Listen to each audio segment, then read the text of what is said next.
Up+Adam. Tractor systems are offline. We are Beyond FM. Beyond FM. The future of broadcasting is here. Up+Adam with Adam Montiel. It's community content from Concentrate. It's Up+Adam with Adam Montiel. Some say life is where it begins. Straight to the stars is where it ends.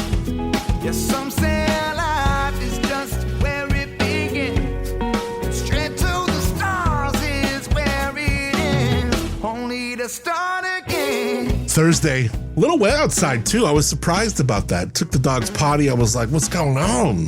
A little bit of drizzle. Something happened. I thought it was going to happen yesterday. Listen, it is almost the end of a week. I hope you've been having a great week.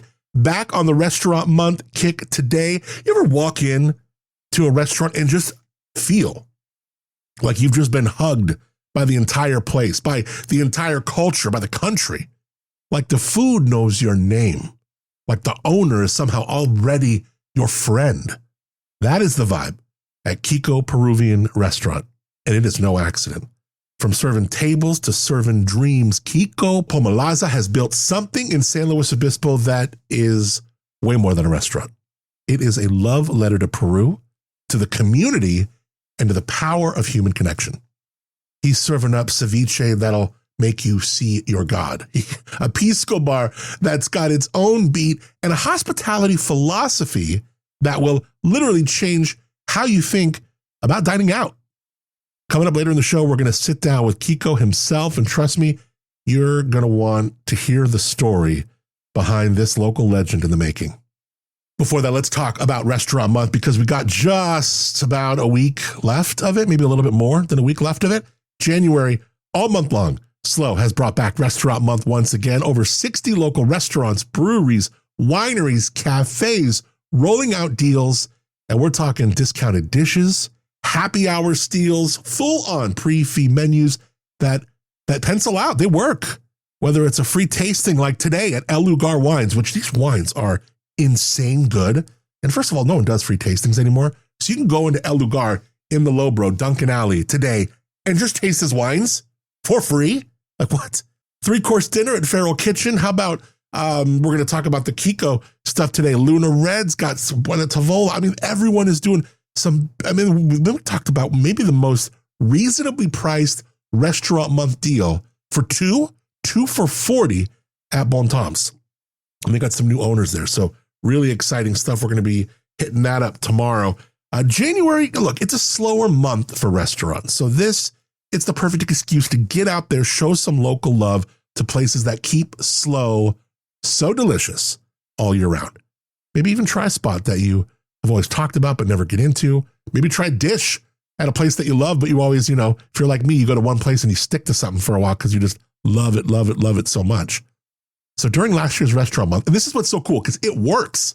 During last year's restaurant month, local restaurants saw a 4% year-over-year bump in sales tax revenue. It means we're making more money. That's real impact. The city's teamed up once again with Up+Adam. Yes, that means I'll continue to be walking you through some special menus, standout deals, but best of all, shining the light on these men and women who are really making a difference in the culinary scene here in San Luis Obispo. So for the full list on what everyone's offering, hit up visitslo.com/restaurant month. Pace yourself, please tip well, and maybe loosen that belt a notch, because January in SLO, oh yeah, it's got a whole lot tastier. It's Up+Adam with Adam Montiel. All right, he grew up in Peru, learned hospitality at luxury resorts in Southern California, and now he's bringing the world's most dynamic cuisine to the heart of downtown SLO. Kiko Pomalaza. He's the owner and visionary behind Kiko Peruvian Restaurant and Pisco Bar, a place that's not just about food. It's about feeling. It's about community. It's about sharing the perfect bite. He teaches you how to make it. And he's built a team that leads with heart. Hospitality, this guy, it's in his chest. Dishes that tell stories. A restaurant that's quickly become one of the most talked about places all over SLOCAL. Kiko, my man, thank you so much for being at the Lobro Studios, being Up+Adam. Salud. Salud. Thank you for having me. Thank you for being Up and Adam, my man. This is fun. Oh yeah, I love what you're doing here. And now you're in my house now, because when I was in your house, man, you make everyone feel so VIP, so special. You really are great at hospitality. And sometimes you can't teach this. It comes from your chest. It comes from your heart. And you just have a gift for it there. So I got to thank you. No, thank you for coming. And you are so right. It's I think you have to love what you do. If you're lucky enough to find your passion. For me, I was telling you earlier, it's a privilege. I do what I love. And the first thing that I love is humans, people, food, wine, drinks. And big part of this, besides obviously the food and the drinks, is human connection. It show how much you care about the people that visit your establishment. In this case, the restaurant. It's about to create a memorable dining experience. Through food, through drinks, wine, but also through the human that shows that cares. Yeah. I just hire people. I was telling you this last time, that loves people. Yeah. Day-night training about Peruvian food, Peruvian drinks, wine. I cannot train people to love people. And it has to be genuine and real.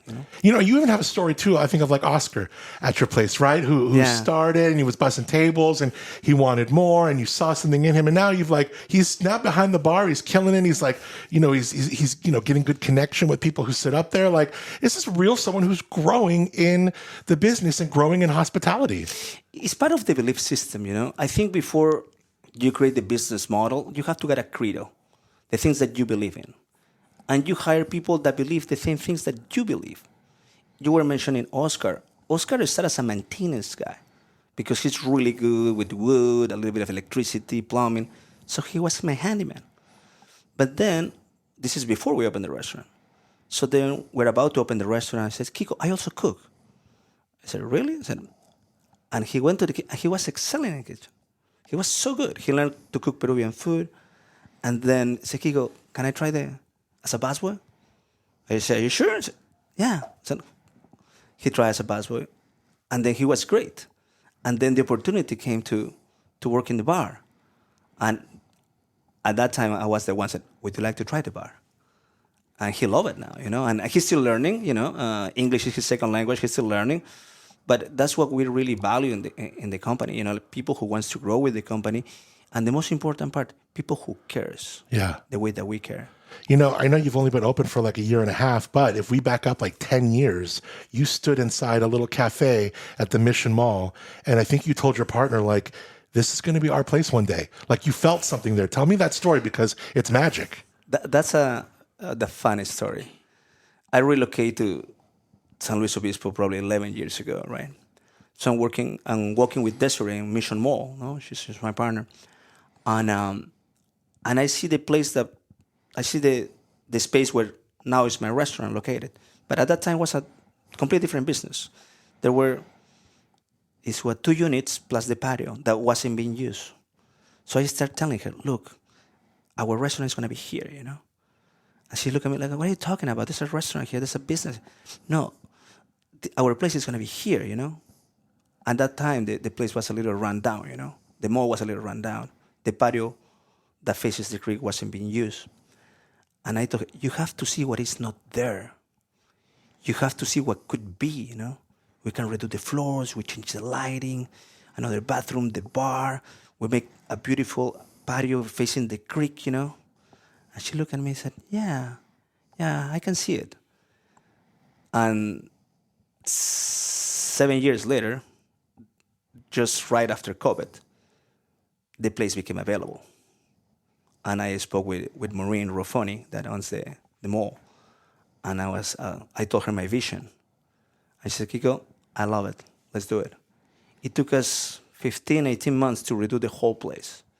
We redid the walls, the floors, the lighting, extra bathroom, bigger kitchen, liquor license, patio. We built everything from scratch. And now it's the place that you were there. Wow, it's fantastic. And I want to talk about Peruvian cuisine because Peru as a country has one of the richest culinary tapestries on earth, right? You think Incan, Japanese, Chinese, African, Spanish, more, all woven into sometimes a single dish. when you serve a plate at Kiko, what parts of your soul are on that plate? And which flavor, spice, maybe tradition brings you home the fastest? You know what? In the restaurant, we do Peruvian food, but the way that I remember we eat food in Peru, my mom, my family. But there's something that you mentioned, all the diversity of flavors, Chinese, Japanese, Italian, African. And there's a reason why. I'm going to share with you a quick story about that. Peru was conquered by the Spanish in 1500. So the Spanish and the Indian, they mix. First influence. Then in 1700, black people came as slaves at that time. That's the second influence. Once they became free, Chinese people came in 1800. Chinese people tried to recreate their food. One little problem there. There's no Chinese ingredients. So they did Chinese food with Peruvian ingredients. No, that's called chifa in Peru. And then after World War I and World War II, we got a lot of Japanese and a lot of Italian. So you got those 5 cuisines blending, creating new things, the techniques, the ingredients. But in addition, you have the high biodiversity that Peru has, that is super high. We got a lot of fruits and chilies. You know how many different kind of potatoes we have in Peru? I have no idea what. Go wild with the highest number you think. Wild. Okay. 50. Way more. One more chance. 100. 4,400 varieties of potatoes. What? You can Google it. No way. Mm-hmm. Wow. Purple, blue, yellow, long, short, big, small. So there's a big tradition from the culinary aspect, but also the unique ingredients, So cool. Mm-hmm. What's so interesting is that you are Peruvian, your partner, Italian. Exactly. And when I first met you, because you even know that's kind of the opposite of our friend Nicola, where he's Italian and his wife is Peruvian, Jacqueline. Just by chance. Yeah, absolutely. That's fine.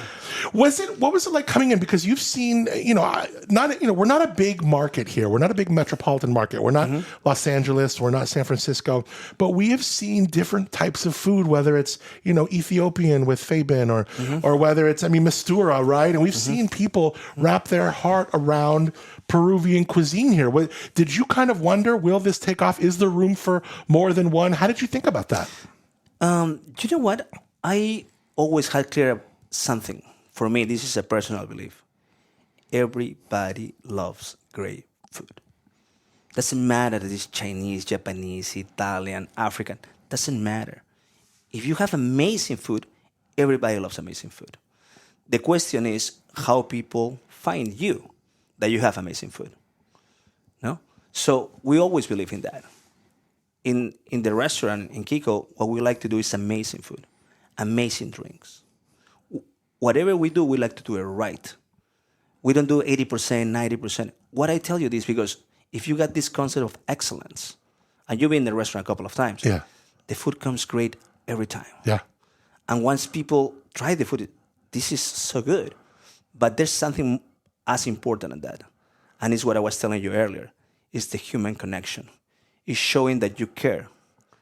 Because it's your birthday, maybe. Yeah. Because it's grandpa's birthday. Well, you'll be talking to somebody at a table and then somebody's leaving and you're like, hold on a second. You're like, and they're giving you a hug before they leave. Where does that happen? That's incredible. You know what happened is many of our locals become friends. And I remember their name, I remember their drink. And again, for me, it's a privilege, because they come back, Just yesterday, I got Red and Margaret. They come 2 times a month. And they are amazing. And they buy the Pisco, and they ask me the recipe, and they tell me about their life, about their kids, and that's what we do, It's about creating a memorable event with friends, treating people like family. Yeah. I want to talk about the cuisine because you taught me that Peruvian cuisine, and we're going to talk about some of these menu items, because the idea is whatever's on the plate, it's you are using your fork, your spoon. Oftentimes it's a spoon because you got to get everything on the plate in a bite. That's the way you do it in Peru. Yeah. The thing is, every ingredient in every dish has a purpose. You saw the dishes, the presentation is beautiful. The ceviche, lomo saltado, the anticuchos, the skewers. It looks beautiful. But it's not because it looks beautiful that the presentation is like that. It's like every ingredient is carefully chosen. So if you try to separate, they taste good. But if you try together, that's when the magic happens. Yes. With all the flavors. The best analogy that I can say is like a symphony, Yeah. You can listen one instrument, great, 2, 3, 4. But when you put all the instruments together, the symphony comes alive. I want to talk about these different dishes and then you just tell me a little bit what's in them, because these were some of the ones that stood out to me. One, those chicken polpettes. Oh, yeah. The chicken croquettes. Chicken croquettes. Go ahead. Uh-huh. Tell me about them. This chicken croquettes is a very traditional Peruvian dish called ají de gallina that takes hours to make. Okay? It's a stew. So we want to do it something special and do it like a bite. No? Because it's a main dish in Peru. It's rice, potatoes, egg, and then the stew that is the chicken, like a stew. So the chef came with this very awesome technique that we make the stew in the morning, then we let it cool down a little bit, and then we flash freeze it, and then we put it in vacuum sealer. Why? Because when you flash freeze, the flavors stay in whatever you cook, right? And then we portion it and we bring it back into fryer. Flash fry. It comes like freshly made at the very right moment. It's incredible. And it's incredible because this is a very elaborated dish. It takes hours to make because it has a lot of different ingredients, So that's one of the best sellers. And we put the Parmigiano and the yellow chili. And what's that little yellow kind of, I don't know, it's like an aioli. What is that stuff? Yeah, that's Spicy. It's good. in Peru, we call it ají carretillero. Okay. That means in Peru, we don't use the word chili. We use the word ají. So ají carretillero means it's the chili that when you're in Peru, the ladies make street food in carts. They make that. So we make our version of that. It's called, say it again? Ají carretillero. Ají de Carretillero. carretillero. Ají carretillero. Okay. That is the chili that is made in the streets for the ladies that got the little carts, right? Yeah. And we make our own version daily. And the main component is the yellow chili, or how we call it in Peru, ají amarillo. No, people ask me to bottle that, by the way. Yeah. Is that good? Yeah. That's not a bad idea. Okay, so then you have these little mini scallops. Ooh. Those are... That's the Italian influence in the Peruvian cuisine. Okay? In Peru, we eat the scallops on the shell, the way that you see them, right? Here in the States, you don't find them that often in the shell. So what the chef creates is these beautiful scallops that just by chance, they come from Peru. I mean, I want it from Peru, but when I went to my vendor, I said, Kiko, I just got scallops on the shell from Peru. Is that okay? Fantastic. Yeah. So it has a touch of butter, herbs, little pisco, and the Parmigiano. And it's just very briefly, a few minutes in the oven. We bake it. Perfect. Delicious. Light and tasty. Yes. The way we like it, yeah. Eat it right off the shell.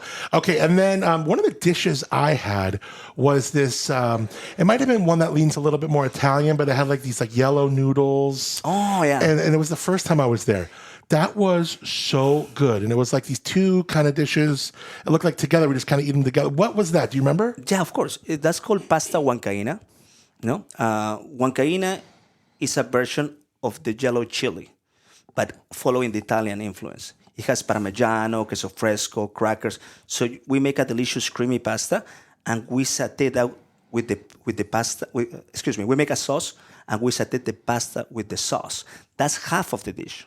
So you got the pasta huancaína. Next to that, that's the other part of the dish that you were mentioning, we serve the steak flambé, but Asian style.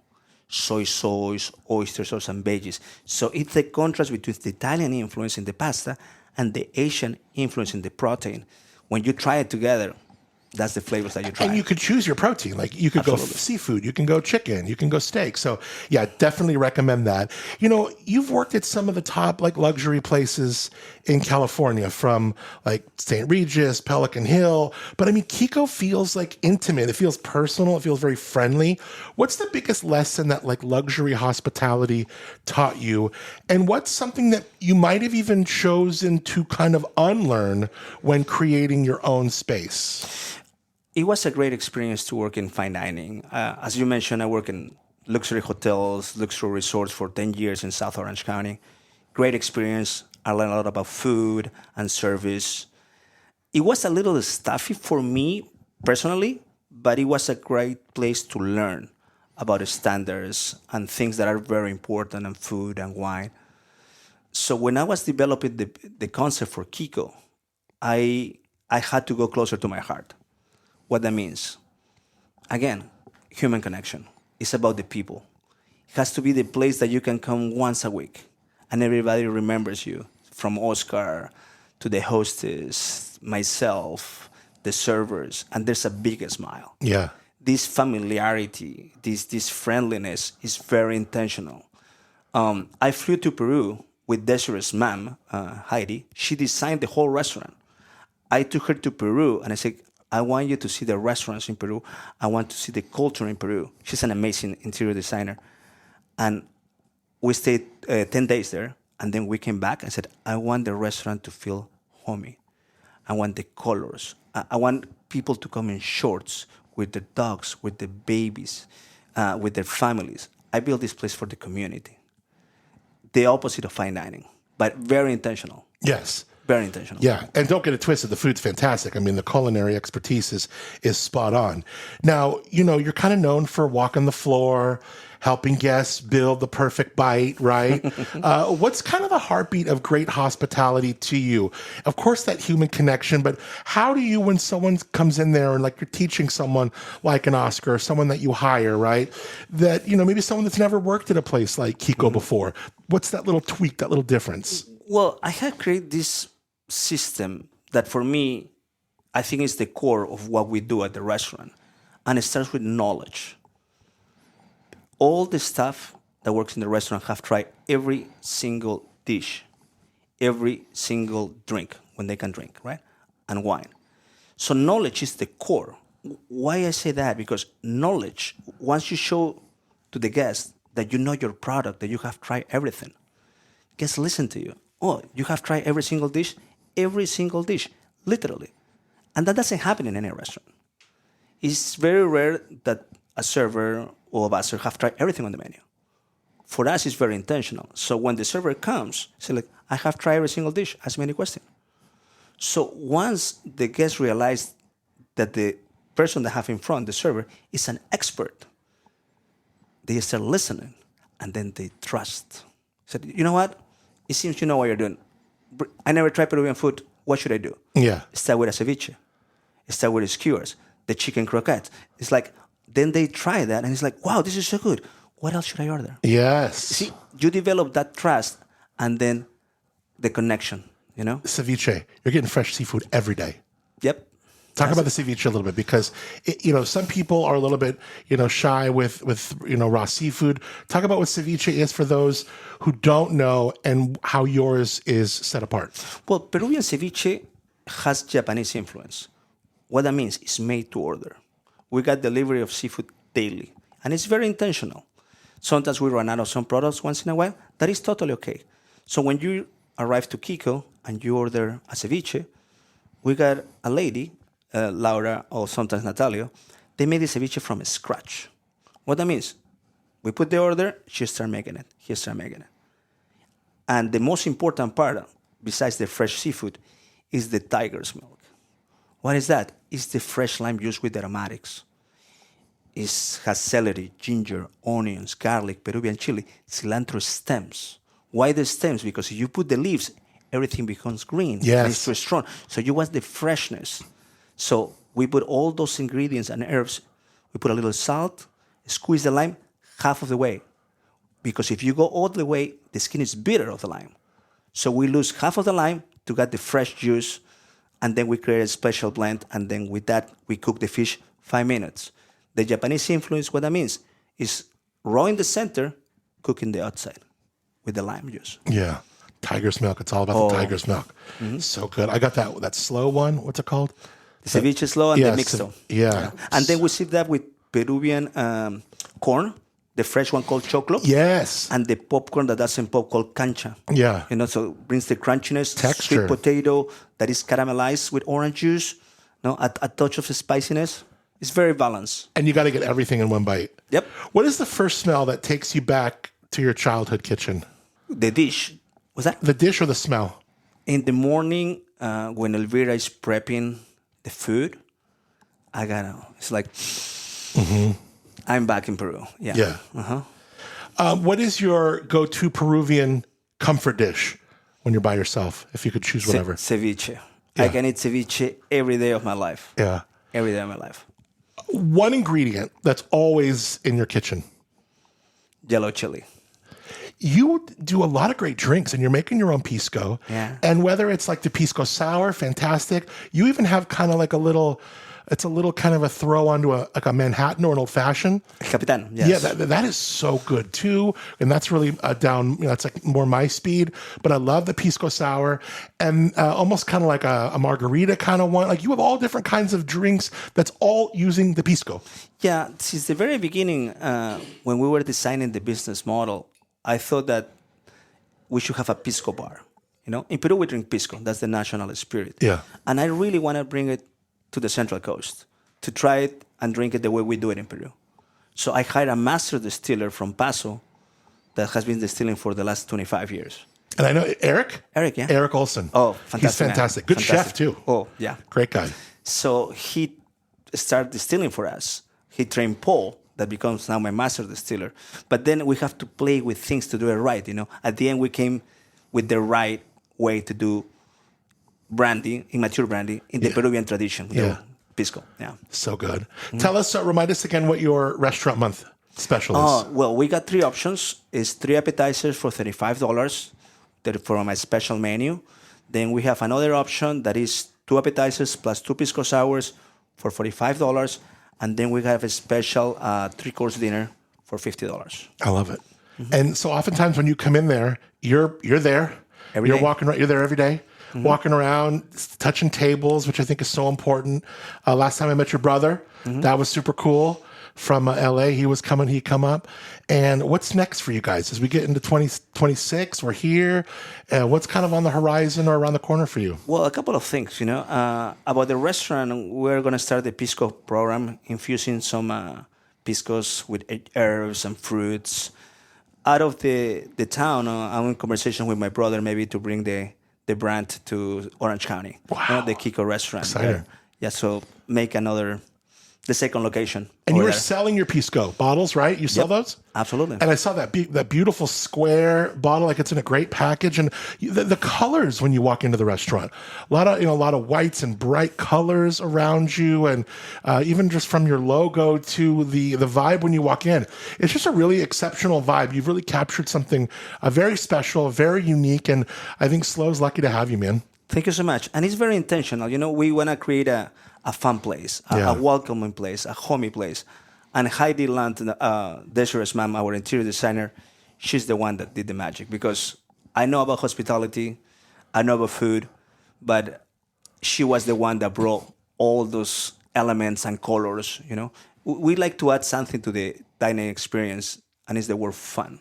Yeah. It has to be fun. Who doesn't like fun, Right. Who doesn't like fun? Well, I hope people check it out. Do you need reservations? They are encouraged, but it's a big restaurant. Yeah. We got the Pisco bar area, we got the ceviche bar area, and the patio faces the creek. So normally I would suggest reservations, but it's a big restaurant. During the holidays, the city had those beautiful lights in the creek. Did they keep that? Are those still on? I'm going to talk to them to see if they keep it the whole year. I love that. Makes a big difference. And I even told when we had in, who was I talking to? Someone from the promotional coordinating committee, the PCC. And I was like, she loved it too. She's like, oh, they got to keep those. It's beautiful. It's so worth it. It reminds me of Italy. Desiree's from Italy. So in Europe, you can see that everywhere. They keep the lights, and always next to the creek, next to the lake, next to the ocean. You got great. restaurants, coffee places, pastry places. It's like that place, that area in the creek could be magical. Well, yeah, and it'd be bustling with people walking by, couples on a date holding hands, or kids walking there with their families, or people walking their dogs. And it keeps it safer over there too. I love the lights in the creek. That looks so good. And let me tell you something. And I want to say thank you to Regan from the farmers market and the city. She's great. Downtown Slow. She's amazing. Downtown Slow.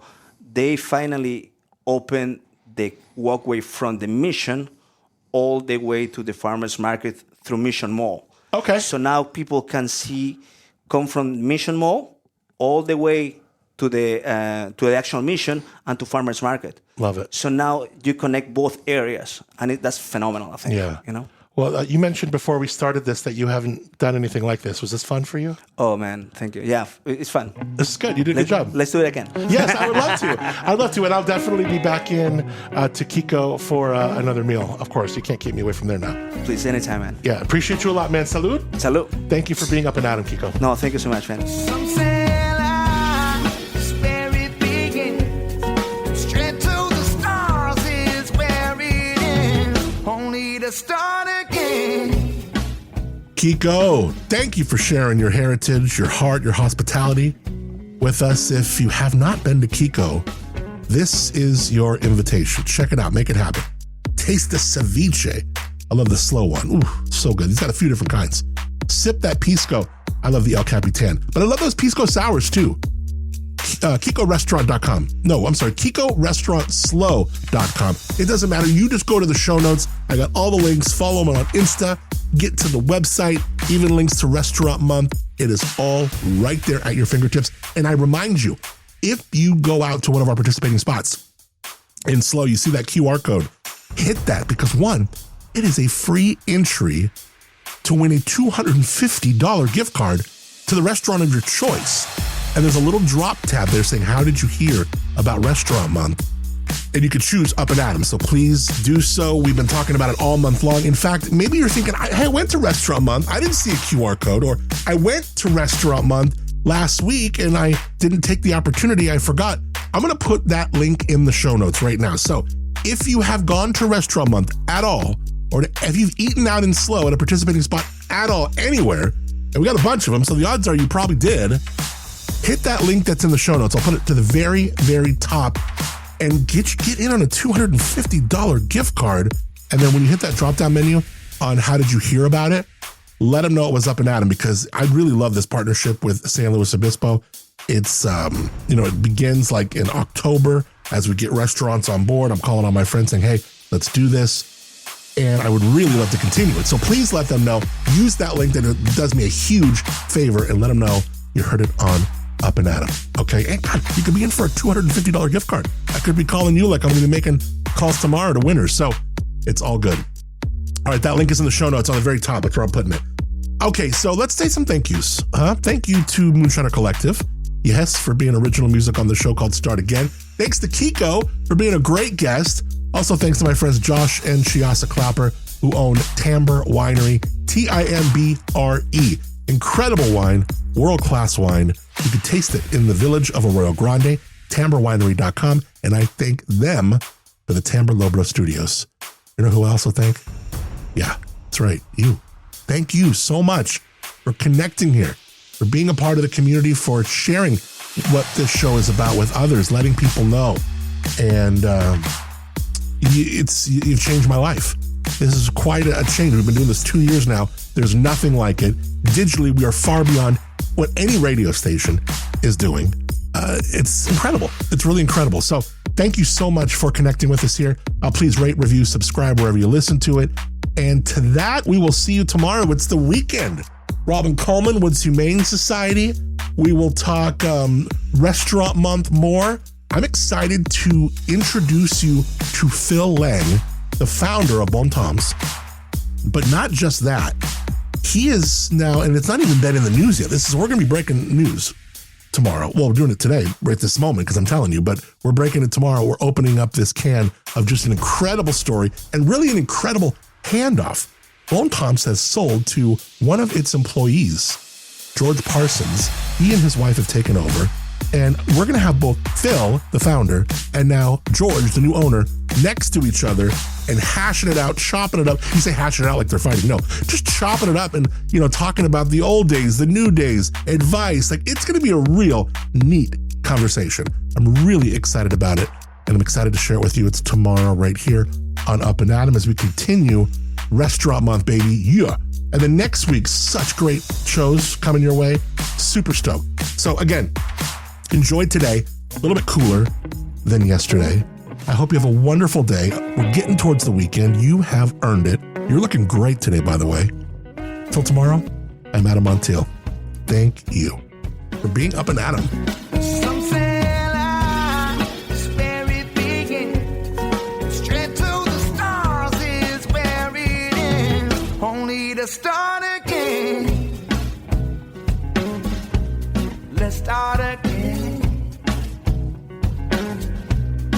start again. Let's start again.